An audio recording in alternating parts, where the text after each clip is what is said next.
Cek nilas maya barang nempo mau jajadian Prabu Lodrapati anu ngagajeleng rek ngarekeb ka manehna. Nilas maya deku nyepengan sirahna. Bari panonna peureum geus kabayang ku nilas maya si Hung Maung teh meureun nancep kana awakna lamun sampe ka manehna beunang dikerekeb.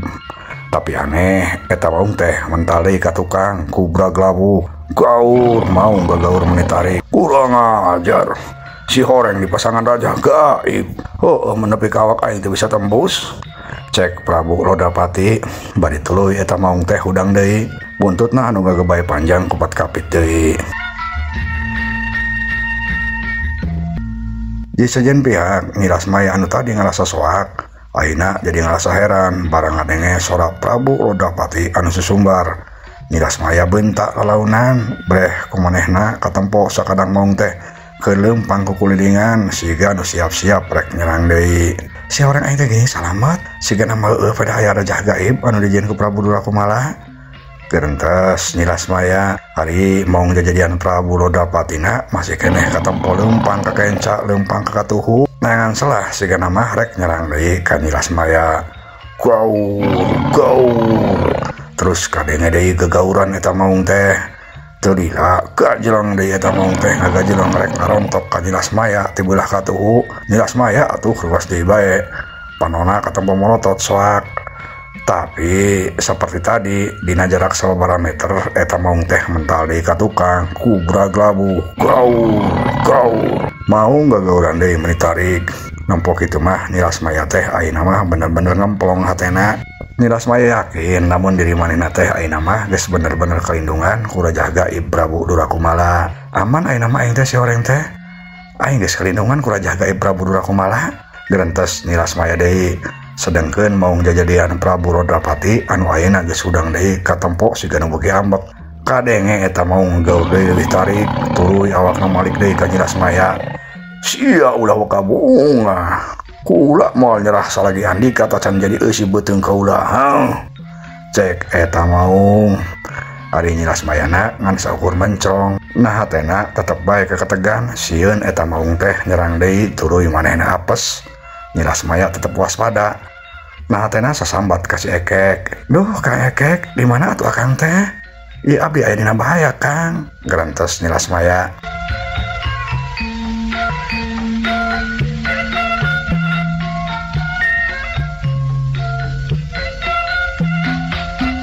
Si horeng naon kajadian anu keur dialaman ku nilas maya teh ku si Ekek mah katempo kabeh. Lantaran sampai ke harita si Ekek masih keneh keur ngawaskeun tina cahaya ciciptaan Ratu Candrawati meureun lir bayang monitor atawa TV zaman ayeuna mah.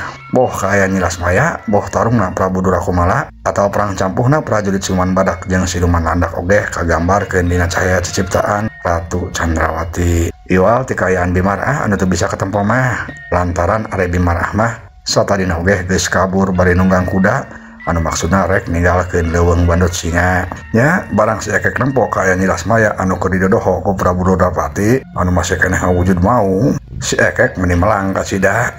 Silakan Nyai Ratu. Eta Maung teh lain batur Nyai Ratu. Cek si Ekek nyarita ka Ratu Candrawati. Bari panonna mah angger manco kana gambar dina cahaya ciciptaan Ratu Candrawati. Atuh usir heula eta Maung teh Nyai Ratu. Atawa bejaan ulah sampe nyiraka ke nilas maya kitu. Kuringna melang. Mangga juragan, kusim abdi bade diwartosan Prabu Lodrapatina ayeuna keneh juragan. Tembal Ratu Candrawati. Tuluy Ratu Candrawati teh sidakep sinuku tunggal. Panonna peureum bibirna kunyem-kunyem. Sigana mah Ratu Candrawati teh keur mapatkeun ajian telepati. Nyaeta pikeun ngahubungan Prabu Lodrapati. Prabu Lodrapati, ieu dengekeun kula Ratu Candrawati rek nyarita. Cek Ratu Candrawati. Nya lamun di zaman ayeuna mah Ratu Candrawati teh meureun keur telepon atau video call ka Prabu Lodrapati anu kaayana jauh di leuweung bandut singa. Hanjakal Prabu Lodrapatina harita keur fokus ka nilas maya. Amarahna keur mewujeuhna ngagidir hayang ngamangsa ka nilas maya.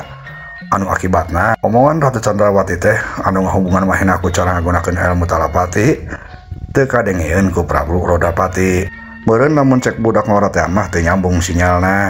Ratu Candrawati ngarenghap panjang pok nyarita ka si Ekek. Tetiasa nyambung geuning juragan. Eta Prabu Rodapati teh tetiasa ngarangu kana cariusan sim abdi. Atuh si Ekek meniriwas. Waduh cilaka tuh Nyai Ratu. Kumaha geus kieu nya? Kuring pake melang bae atuh ka Nyilas Maya. Cek si Ekek geumpeur. Kayak juragan ulah wae geumpeur. Sim abdi oge masih kene penasaran. Ayeuna bade nyobian deui dihubungan ku abdi si eta Raja Maungna. Nya atuh Nyai Ratu sok kuat. Kahasil deh. Uing teh tenang. Cek si Ekek deui.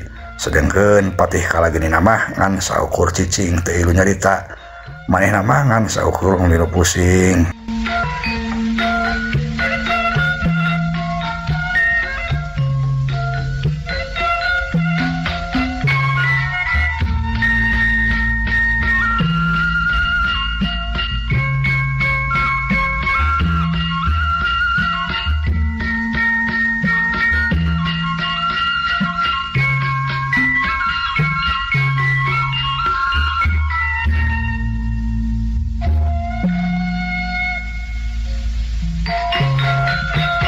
Ari Ratu Candrawatina katempo sidakap deui sinuku tunggal kos tadi. Padona peureum deui bibirna katempo deui kunyem-kunyem. Pok manehna kadenge deui nyarita anu ditujukeun ka Prabu Rodrapati di deuweung Bandot Singa anu masih keneh keur ngarah-ngarah pati ka Nyilas Maya. Prabu Rodrapati, ieu dengekeun kula Ratu Candrawati. Kula rek nyarita. Cek Ratu Candrawati deui ngagunakeun ilmu telepatina. Pas kabeneran Prabu Rodapatina keur siap-siap rek ngerahkeun kekuatanna hayang ngancurkeun raja gaib anu ngalindungan awak Nyilas Maya. Omongan Ratu Candrawati anjog kana ceuri eta Raja Maung ngan hanjakel deui bae lantaran meureun keur fokus rek ngagunakeun ajiana. Omongan Ratu Candrawati teh jadi teu jelas, teu nyambung. Dedengean Prabu Rodapati mah kieu. Prabu Rodapati, ieu kula Ratu Candrawati. Guat sia ulah dilelila. Kitu anu kadenge ku Prabu Rodrapati mah. Eta oge kadengena las-les teu jelas. Meureun siga bae anu keur nelpon sinyalna gangguan. Tapi masih teu jelas oge ngadenge maneh dihubungan ku Ratu Candrawati mah. Prabu Rodapati buru-buru nembalan. Sarua manehna oge ngagunakeun ilmu telepati. Sumuhun mang Nyai Ratu. Uguh kuring oge ieu teh geus teu sabar. Hayang ngrekam eta manusia bikangna. Ngan hanjakal sigana mah dihalangan ku raja gaib ieu teh Nyai Ratu. Cek Prabu Rodapati teu nyambung nembalana.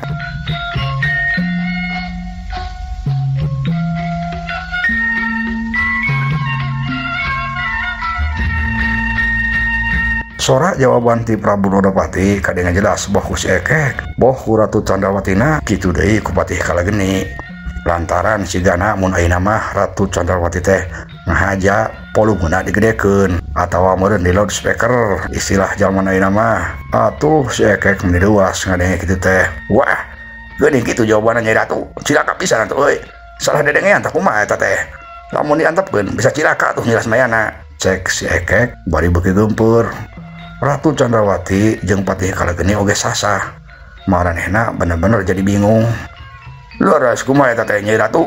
Geuning kajadianna kitu atuh ngajawabna Prabu Rodapati teh. Patih Kalageni ieu nyarita lantaran manehna oge melang mangkhawatirkeun kana kasalamatan Nyilas Maya. Ratu Candrawatina can nembalan kalah katempo luntrak-lentik teu puguh.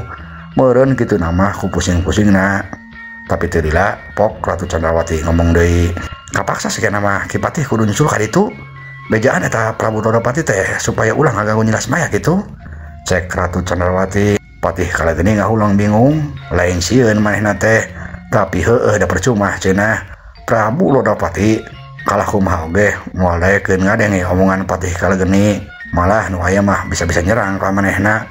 Heueuh da kapan ari Patih Kalageni teh siluman badak. Sedengkeun ari siluman badak teh musuh gerotna Prabu Rodapati siluman maung. Kitu nu aya dina pikiran Patih Kalageni.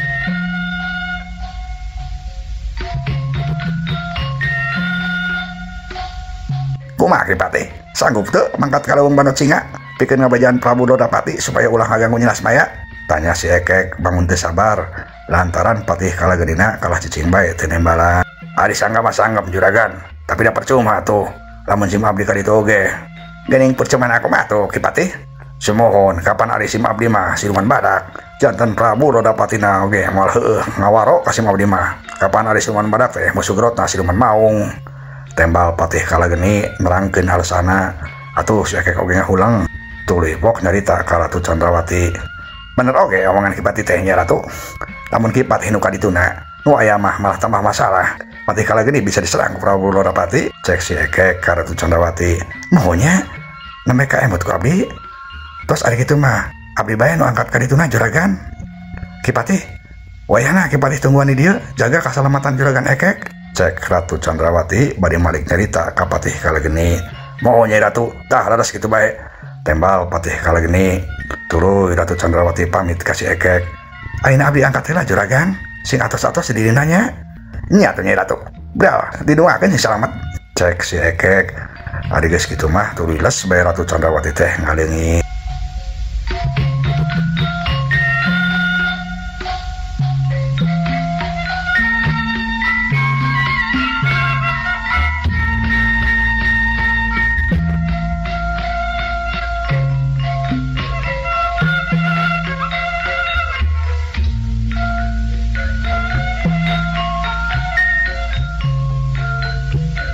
Sajongjongan mah si Ekek jeung Patih kala geni ngan saukur caricing.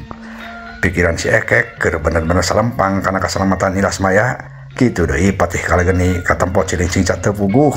Patih kala geni sieun Prabu Durakumala bisa menang dina peperangan anu tungtungna matak picilakaeun ka manehna. Teu ila pok si Ekek kadenge nyarita. Ki Patih, uing salempang kieu ya melang ka Nilas Maya. Nah, Ki Patih bisa menggunakan ilmu seperti Ratu Candrawati tadi, mintonkeun ka aya Nilas Maya gitu. Tante salampang kuring mah terus terang bae. Cek si Ekek kadenge deui nyarita. Bade nyobian becing juragan. Mudah-mudahan betiasa. Tembal Patih kala geni. Nya tuh cik cobaan Ki Patih. Patih kala geni tuluy peureum ngagunakeun gerak jurus, tuluy leungeunna nunjuk ka hareup. Bray. Tina leungeun Patih kala geni keluar cahaya. Eta cahaya tuluy muih ngabentuk persegi opat. Saterusna dina cahaya anu geus ngabentuk persegi opat teh muncul gambar. Nyata gambar kaayaan di leuweung Bandut Singa, tapi beda jeung gambar anu harita aya dina cahaya ciciptaan Ratu Candrawati. Gambar anu aya dina cahaya ciciptaan Patih kala geni mah teu jelas, malah beuki lila beuki buyar. Meureun ayeuna mah siga tipe anu ngarenyek lah gitu, malah goyang-goyang sagala. Si Ekek merieuteun nepona oge. Alah geni kos kitu atuh gambar teh Ki Patih. Rieut uing manempona ge. Mohon geni juragan, sigana mah nuju aya gangguan yeuh. Cek Patih kala geni maena rada era malah make ngomong aya gangguan sagala. Patih kala geni ngagerakeun deui jurus tadi. Leungeunna nunjuk deui ka hareup, gambar muncul deui dina cahaya ciciptaana. Tapi angger gambar teh buyar, renyak. Malah tungtungna mah gambar teh cicing, teu gerak deui. Meureun lamun ayeuna mah heng eta gambar teh. Si Ekek handeueul deui bae. Angger bae Ki Patih, renyak gambarna euy. Jeung eta geuning hiji kitu atuh.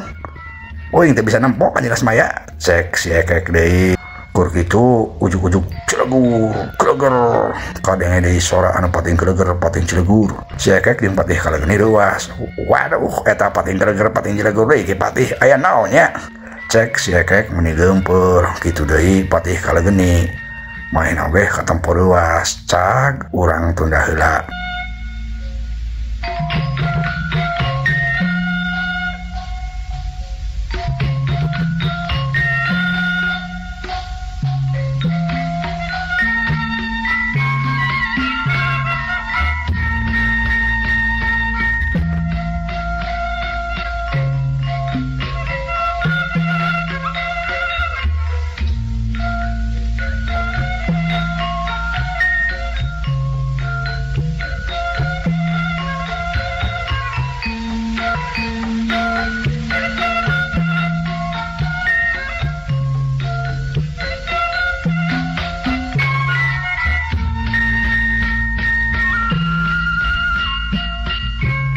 Ayeuna balik deui heula nyaritakeun lalampahan Bimarah anu satadina rek kabur ka lamburna teu jadi.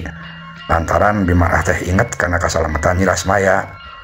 Harita kuda anu ditumpakan ku Bimarah terus lumpat mulu deui ka leuweung. Sorana meuni kadenge pating kotoplat jeung bari hihiem. Pas asup ka hiji kebon anu pinuh ku tangkal cau, Bimarah narik ka dale kudana, nitah kudana eureun. Eureun heula kuda, eureun heula. Kami rek nuarang datang ngacau bikin pakarang yang ngelawan prajurit Ciwan Badak. Cek Bimarah bari narik ka dale kuda hihiem lompat tengendoran tuluy reg bae eureun. Bimarah tuluy turun tina kuda. Tungguan sakedeung kuda, kami rek nuarang datang kacau. Kuda hihiem deui, meureun lamun jalma mah nembalan omongan Bimarah. Tuluy Bimara teh leumpang bari nyabut pedangna. Terus niplasan tangkal cau anu teu jauh ti manehna. Pas. Kadenge sora tangkal cau ditiplas ku Bimara. Brug rarubuhan.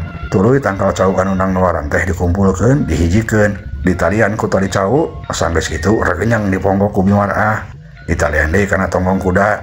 Geus beres Bimara tuluy kalacat naik deui kana kudana. Beres kuda, ayo cong ini deui. Cek Bimara bari narik deui ka dari kudana. Kuda hihiem terus bertek bae lumpat.